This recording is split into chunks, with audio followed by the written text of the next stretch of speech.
le crédit agricole. Si nous voulons faire l'énumération complète de tout ce que le régime RDPC a trouvé et a calciné, il faudrait le temps d'un amphithéâtre, d'un cours magistral dans un amphithéâtre pour mieux expliquer ça à nos jeunes petits frères. Nous disons l'école primaire que le RDPC a cru devoir rendre gratuite n'était qu'une utopie. Nous sommes tous des parents d'élèves autour de ce plateau. Si aujourd'hui on vous dit que l'école primaire est gratuite, l'école primaire publique bien sûr est gratuite, c'est un leurre. Vous savez pourquoi? Avec ces frais d'appui, des frais indus. Également, mon cher...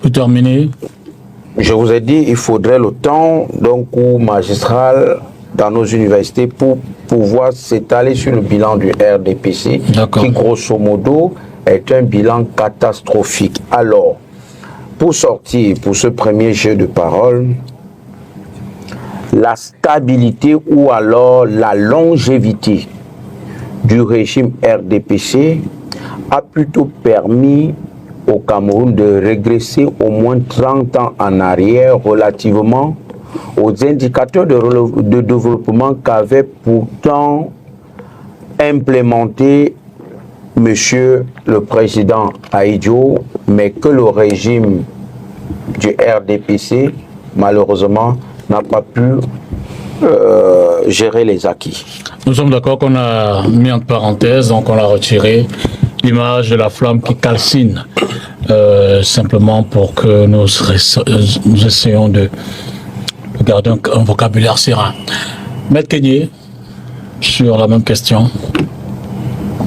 Je voudrais commencer par dire, faut-il en rire ou en pleurer? Vous faites quoi? Vous riez ou vous pleurez? On devrait rire, parce qu'il n'y a plus suffisamment de larmes pour pleurer, je vous assure. Parce que voyez-vous, nous avons l'avantage sur ce plateau d'avoir au moins, ou d'être né, au moment où son excellence Paul Biya, le créateur de monsieur le député Motte, accédait à la magistrature suprême. Ça, c'est en 1982. Son prédécesseur dit, et ça c'est un fait, je vous laisse un pays à l'économie saine et prospère. À ce moment-là, personne ne parlait du pétrole au Cameroun. Quand j'ai parlé de nos âges, c'est parce que nous étions pris en charge. Il ne pouvait pas se passer, il ne pouvait pas se permettre que vous appreniez sur quelque bout de route que ce soit qu'un fonctionnaire de la République du Cameroun a pu se construire ne serait-ce qu'une demeure, fut-il ministre. Et je me souviens que beaucoup de ministres qui par extraordinaire avaient eu un temps soit peu à toucher ou à mettre la main sur la fortune publique à travers la corruption lorsqu'ils avaient un événement dans leur zone d'origine. Elle devait cacher, cette fonctionnaire devait cacher ses investissements et recourir, n'est-ce pas, au domicile d'un anonyme. Qu'est-ce que nous observons aujourd'hui? Le fonctionnaire camerounais, après 42 ans de règne, est devenu plus riche qu'un homme d'affaires. J'ai vu, monsieur Honorable, aujourd'hui, une image qui circulait dans la toile. Un investisseur camerounais qui revendique aujourd'hui pratiquement 283 milliards d'investissements et autres, qui produit de l'emploi, s'est prosterné devant un ministre de la République qu'un stylo a nommé. Je ne veux pas répondre à ce que mon excellent confrère Maître Lejo a dit. Le ministre de la République est moins, moins que l'homme d'affaires. On ne se prosterne pas devant un serviteur. Le ministre de la République. Le ministre de la République est un serviteur. Même le président de la République est un serviteur. Et l'homme d'affaires, l'homme d'affaires, c'est un producteur, c'est quelqu'un, c'est un prince. C'est un producteur de richesse, un employeur qu'il faut vénérer, qu'il faut sacraliser. C'est pour ça que c'est sur d'autres cieux. Là, vous entendez par exemple le président de la République française, qui va ailleurs. Quand il vient au Cameroun, par exemple, il met dans ses valises les hommes d'affaires. Parce que sans ces hommes d'affaires, ils ne seraient pas là. Mais chez nous, on a écarté la norme pour normaliser les cas. Vous n'allez pas me perturber, monsieur le député. Quand bien vous lorsque nous étions tout petits, moi j'ai presque parcouru toute la République quand je fréquentais. Parce que le bilan là, ce n'est pas une fiction. J'ai pu vous l'assurer. Sur le plan sanitaire, vous avez aujourd'hui des femmes dans le Grand Nord qui accouchent sur des lits en bambou. Est-ce que cela est tolérable? Vous avez des ministres de la République qui, pour se soigner, même pour une toux, vont à l'extérieur. Le bon Dieu nous a doté de ce que nous pouvions avoir sur le plan touristique, sur le plan de la richesse naturelle. Nos ministres, chaque fois qu'ils décident de prendre leur congé, ils vont ailleurs dans les plages. Lorsque le président de la République prend ses congés, ce n'est pas au Cameroun qu'il séjourne, c'est ailleurs. La Constitution du Cameroun, en son article 2, consacre le peuple camerounais comme dépositaire de la souveraineté, qu'il dépose entre les mains d'un serviteur qui est le président de la République, à charge pour lui de rendre compte à ce souverain qui est le peuple. Contextuellement, par rapport, on va y arriver. Nous avons un président de la République qui aura été absent pendant 42 ans. Et ça me rappelle, ça me vient en mémoire le cas de votre confrère, Funjawe, qui en 2000 avait essayé de faire la comptabilité sur les périodes d'absence du président de la République pendant une année. Ça se situe autour de 200. 200 jours sur 365. Pensez-vous qu'un commandant en chef dans une république qui a à cœur de protéger ses enfants, puisqu'on parle du père de la nation, puisse poser de tels actes? D'accord. Ça n'est pas possible. Le président de la République, nous sommes sur le bilan. À un moment, a dit qu'on verra qu'il sera considéré comme l'homme qui a apporté la démocratie au Cameroun. À l'instant où je vous parle, j'ai le procès en l'air Fogué, j'ai vu Nissa Passa Zamboué et autres compères qui sont condamnés à 7 ans d'emprisonnement ferme. Ils séjournent pour avoir demandé des comptes sur la gestion de la chose publique, qui ont demandé tout simplement qu'on mette fin à la guerre au Nosso. Ça, je le dis parce que les messieurs m'ont parlé du président de la République comme l'apôtre de la paix. Aujourd'hui, M. Dipita, après 42 ans, est-ce que nous sommes en paix? Quand vous pouvez vous imaginer que juste après le pont du Vouri, vous avez des enfants de 14 ans qui s'adonnent à la prostitution. C'est tellement profond. C'est-à-dire que la société camerounaise est totalement désintégrée.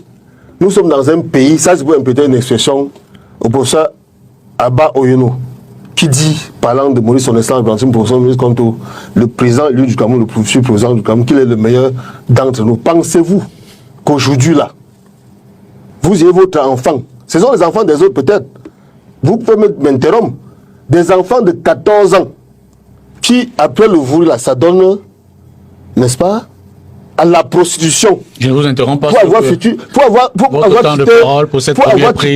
quitté leur zone, qui n'est plus aujourd'hui en paix.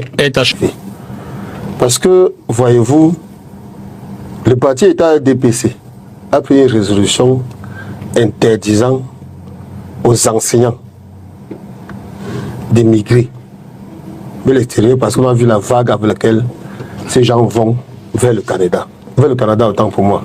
La seconde chose, le député, permettez-moi, le député Samuel Motte sort d'une zone d'un grenier agricole. Il est du Cam. J'ai vu une image aujourd'hui dans dans les réseaux sociaux qui m'a extrêmement choqué. Je vous assure qu'on tabasse, on passait à tabac presque à mort. Des gens qui avaient volé presque quelques kilomètres de cacao. Pour revenir à l'unogramme, pendant que nous sommes quelques kilogrammes de cacao, pendant que nous sommes ici, c'est un économiste à la compétence avérée que personne ne peut contester. Je ne peux pas. Je voudrais bien qu'il explique à la population camerounaise comment on fait. N'est-ce pas, après avoir tué l'ONCBB, comme l'a dit mon confrère le jour, pour sortir ce cacao du bourbier dans lequel il se trouve dans le camp, pour venir mettre ça ici au port. Lorsque j'ai eu dit ça, la succession au niveau supérieur de l'État ne nous intéresse pas du tout. Parce que la dévolution, n'est-ce pas, du pouvoir est prévue par la Constitution du Cameroun qu'on a votée en 1996 et que vous aviez cru devoir, que le DPC a cru devoir modifier en 2008 au sacrifice de près de 200 Camerounais. Que dit cette Constitution en son article 2? Les partis et formations politiques concourent à l'expression du suffrage. Ils doivent respecter les principes de la démocratie, de la souveraineté et de l'unité nationale. Ils se forment et exercent leur activité conformément à la loi. Donc ce qui se passe dans la cuisine interne du RDPC ne nous concerne pas. Comme on l'a dit mon frère de la société civile, la dévolution du pouvoir a été prévue. Aujourd'hui, c'est un pouvoir qui est, n'est-ce pas, à l'agonie. À l'agonie. Ce que nous souhaiterions plutôt aujourd'hui, au-delà de ce qu'ils peuvent faire dans leur cuisine interne, c'est que tout simplement, pour une rare fois, qu'ils en viennent à respecter le mécanisme de dévolution du pouvoir ou d'accession à la magistrature suprême. Ou même pour être député comme mon frère, pour qui j'ai beaucoup d'admiration, on fait souvent le sport ensemble, monsieur, mais vous le savez, je ne vous en fais pas. Il se trouve malheureusement que vous êtes retrouvé dans un parti. Il se trouve malheureusement que vous êtes entré dans un parti qui malheureusement a mis le pays ici, ce pays dans l'abîme. Pour le reste, monsieur Dipita et vos téléspectateurs, vous devez le noter, c'est certain. Nous sommes prêts depuis très très longtemps. Je vais parler du MLC à travers son président, son exemple, l'ancien professeur Maurice Kamto. Nous avons aujourd'hui un certain mariage sur le territoire national. J'ai dit, et je le confesse, devant Dieu et mes ancêtres, que ce jour j'ai fait inscrire, si Camerounais, chaque jour qui m'interpelle, ils vous ont tourné le dos depuis longtemps. Donc pour un rare moment, pour le zeste d'humanité qui vous reste, je vous assure, il faut quitter le pouvoir, faire votre bilan. Comme on l'a dit précédemment, et comprendre, on n'avait servi à rien à cette époque. Il n'y a pas aux élections, non? Bien entendu. C'est bien ce qui me semble. Bien entendu. Est-ce que... Encore, vous pouvez décider de parler aux élections. Alors qu'il dépose et qu'il laisse les autres faire. Et s'ils s'en sont capables. Maître Lejo, sur la deuxième question. Oui, ben voilà, mon cher député. Comme disait Pierre-Augustin Caron de son vrai nom, Beaumarchais, dans le Figaro, lorsque l'honorable me parle, j'ai envie de rire très rapidement de peur d'être obligé d'en pleurer. Parce que de son statut de haut économiste, j'ai cru qu'il prenait la parole pour confronter les chiffre pour chiffre, bilan pour bilan, question de me reprendre ou pour dire mais le Dieu à ce niveau, tu n'as pas raison, mais j'ai plutôt vu un pasteur, un donneur de leçons, qui, sur la scène politique, pense plutôt que c'est en appelant à l'unisson, c'est-à-dire en appelant à s'accorder sur leur choix et modèle économique que nous en sommes tous responsables. Il faut tout simplement dire le reconnaître. Les choix économiques, macro et microéconomiques du RDPC nous ont amenés dans l'abîme. Le Camerounais aujourd'hui ne se reconnaît plus. Samuel Motte, cher honorable, cher aîné, est-ce que vous êtes fiers du standing de vie de vos voisins aujourd'hui? Est-ce que vous, là, vous pouvez dire que vous êtes fiers du standing de vie de vos voisins, chers honorables. Il faut avoir quand même la hardiesse de reconnaître que vous avez échoué. Et lorsqu'on a échoué, on essaie tout simplement de libérer le plancher. Vous avez vu, je vous ai dit à l'entame de cette émission, la longévité du RDPC au pouvoir n'a pas aidé et n'aide pas les Camerounais. La longévité au pouvoir nous amène où nous sommes. Vous n'avez qu'à regarder, honorable, comment on fait pour arriver chez vous, je crois, à Yingui. Comment on fait pour arriver chez vous? Ceux qui nous écoutent, ceux qui nous regardent, savent que sur le plan infrastructure routière, c'est la catastrophe. Vous avez dit que vous ne voulez pas entrer dans le jeu d'énumération, mais on ne peut faire de débat que si on pas, on ne peut faire de bilan que si on pas point par point, secteur par secteur, chers honorables. Vous ne pouvez pas avoir des routes qui sont en réalité des mouroirs et vous permettre de faire des comparaisons avec la Côte d'Ivoire. Donc ça veut dire que l'aiguille, l'aiguille de comparaison du Cameroun sur son indice de développement, c'est la Côte d'Ivoire, cher honorable. Qu'est-ce que vous faites de vos projets macro et microéconomiques? Qu'est-ce que vous faites de votre document stratégique de développement de quoi, de 2035 ou je ne comprends pas. Vos choix, vos options économiques, reconnaissez-le, c'est du foiré. Et nous en sommes là. On a l'habitude de dire que les Camerounais ou l'économie camerounaise, c'est une économie résiliente. Oui, parce que les Camerounais sont résilients. Les Camerounais n'attendent plus rien de vous. Il y a des Camerounais ici qui sont prêts ou qui le font au quotidien même, qui concassent les parmis, restent en bordure de route, les vendent et puis pour pouvoir nourrir leur progéniture. Votre époque et moi derrière vous, nous n'avons pas subi les mêmes tracasseries. Avec 500 francs, on pouvait faire la banane malaxée. Je peux vous dire, en 2016, je dis votre époque et la mienne derrière. Bon, j'ai bien parlé. Je dis bien la mienne derrière, puisque la vôtre était plus glorieuse. Oui, j'en connais pourquoi. Quand vous parlez des choses du passé, vous étiez là. L'histoire nous renseigne. On n'a pas besoin d'être présent. Il faut qu'on se comprenne. Quand vous parlez des choses de Oumiobe et tout le reste, vous étiez présent, vous avez vécu ça. Mais parce que l'histoire nous enseigne que voilà ce qui s'est passé. Votre époque était la plus glorieuse. Je suis certain que vous avez fréquenté, vous avez fait l'université sans payer les frais universitaires et avec plutôt les bourses. Mais à notre époque, nous, on a payé les frais universitaires. Donc, c'est pas la même période, c'est pas la même, c'est pas les mêmes réalités. Sauf que la vôtre était la plus glorieuse, ou alors l'une des plus glorieuses. Pourquoi est-ce qu'on arrive à cette situation aujourd'hui, monsieur l'honorable? C'est justement parce que vous êtes dans une logique du soutien de l'intolérable. Vous venez sur un plateau comme celui-ci. J'attends que vous défendiez le bilan de 42 ans de gestion sans partage du pays, mais vous vous jetez dans une sorte de morale. La constitution du Cameroun, fédérale d'abord de 61, ses dévancières du 2 juin 72, du 18 janvier 1996, modifié en avril 2008, nous montre tout simplement qu'il y a des mécanismes de dévolution du pouvoir.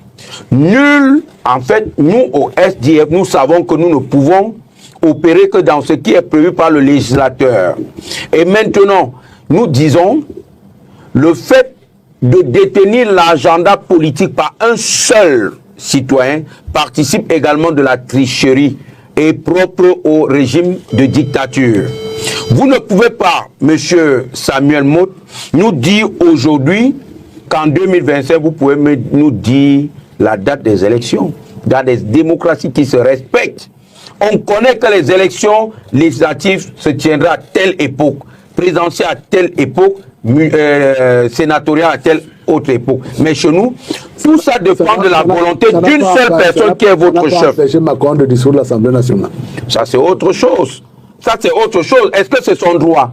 Est-ce que la loi prévoit? Est-ce que ici le président ne peut pas dissoudre l'Assemblée nationale? Il peut aussi le faire. Alors, s'il n'a pas dissous, c'est parce qu'il retrouve... Pour le cas de Macron, ce sont les leviers politiques qu'il faut les détenir. Vous ne pouvez pas... Mais ça, c'est aussi un levier.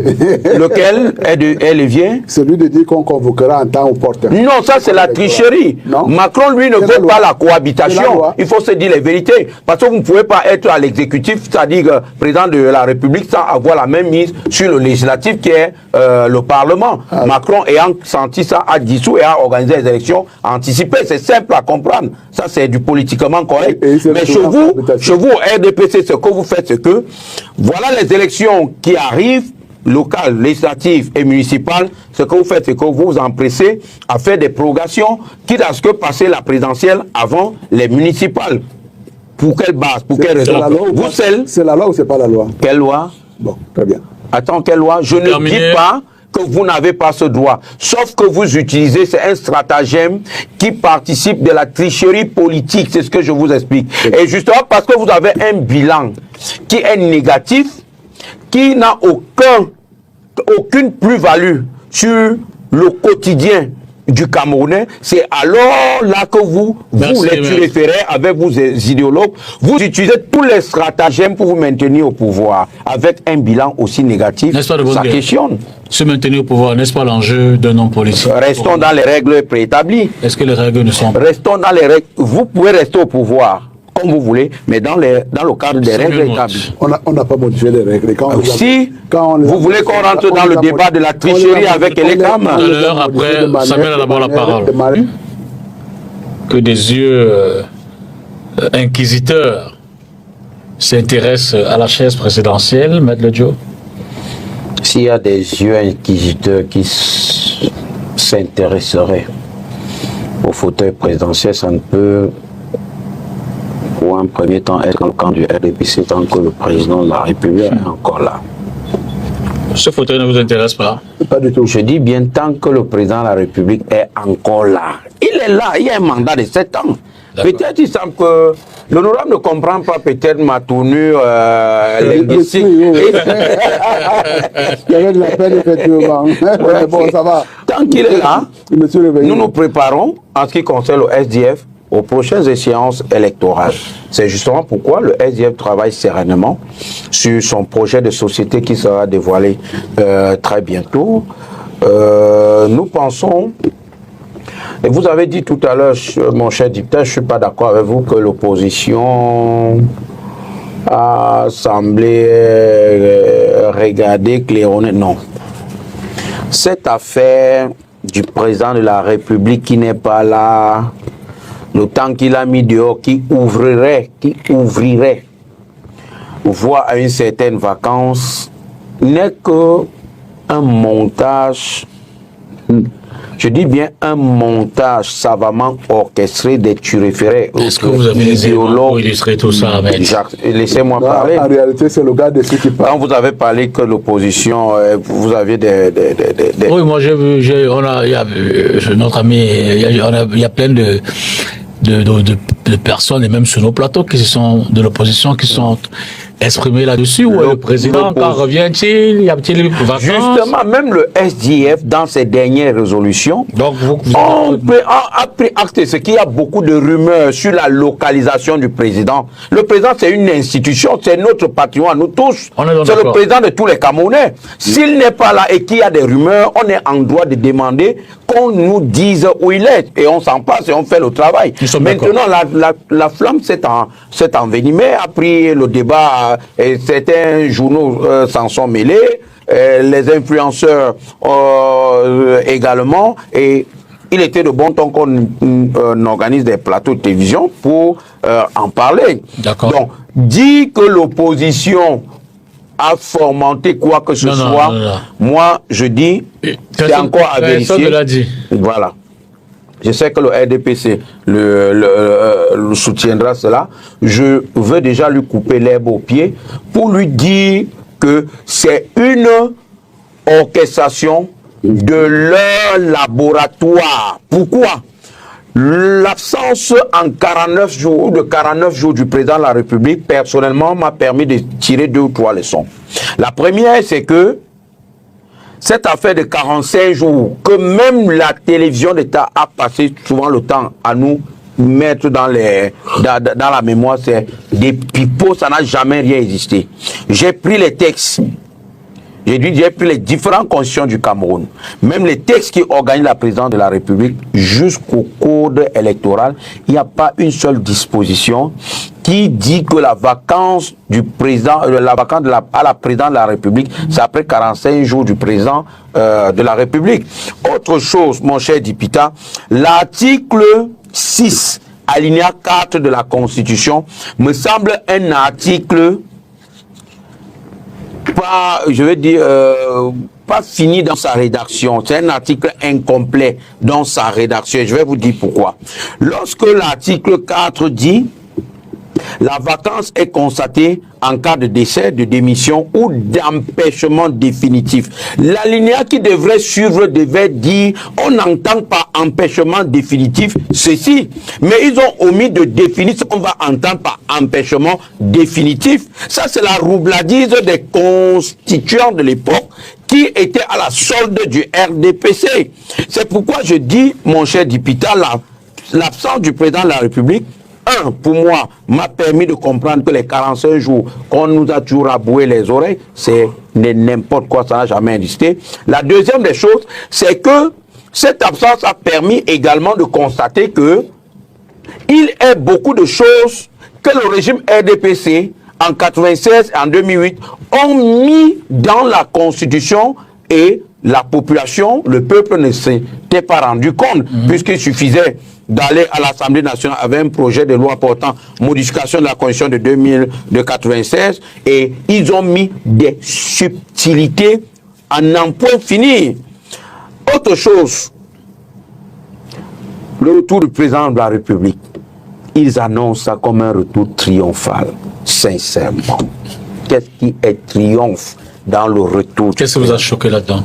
Ce qui m'a choqué, c'est que le RDPC a raté la communication autour de ce retour. La preuve, tout le monde en parle. Tant mieux pour vous. Je peux continuer? Je vous laisse poursuivre. Alors, l'armada organisationnelle, tout le dispositif était mis digne de quelqu'un qui est en visite officielle. Le président de la République rentre au Cameroun. Il rentre chez lui. Il ne vient pas en visite officielle au Cameroun, monsieur Samuel Moll. Vous avez vu? Parce que si un président, disons n'importe quoi, le président gambien, c'est un exemple que je prends parmi tant d'autres, le président nigérian qui vient en visite au Cameroun, vous ne voulez pas voir un autre dispositif différent de celui qui était là. C'est le dispositif digne de quelqu'un qui est en visite officielle. Le président de la République rentre à la maison et il est le bienvenu, il faut le dire. On se comprend. On n'a pas besoin de tout ce qu'ils ont fait là. Ils partent prendre les étudiants, qu'ils tassent comme du bétail. Alors que ces étudiants-là manquent de table-banc dans les amphis. Il n'y a pas d'amphithéâtre. Place au travail. Maintenant, le président est venu. Place au travail. Un régime normal, je dis bien un régime normal, à son retour, je vous jure, aujourd'hui ou demain, ce serait tenu ou ce serait annoncé un conseil de cabinet ou de ministre. Mais ce n'est pas le cas. On a plutôt vu au journal des 17 heures aujourd'hui, à la chaîne nationale, des nominations. On ne travaille pas seulement avec les nominations. Merci.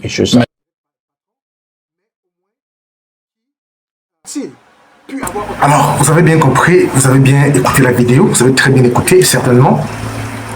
Donc, faites-vous votre idée, commentez, likez, partagez. N'oubliez pas de vous abonner, de nous laisser un petit pouce en haut pour liker, merci. Une fois de plus, si vous ne likez pas les vidéos, si vous ne commentez pas, nous ne pouvons pas évoluer. Si vous ne souscrivez pas, si vous ne vous abonnez pas, nous ne pouvons pas évoluer. Et nous vous prions vraiment de le faire pour nous parce que ça nous donne le courage et la force. YouTube reconnaît, lorsque vous likez, vous partagez, ça permet que l'algorithme YouTube partage des vidéos à plus de personnes encore. Merci beaucoup. Nous répondons à tous les commentaires. Portez-vous bien. À la prochaine vidéo. Ciao, ciao. 1, 2.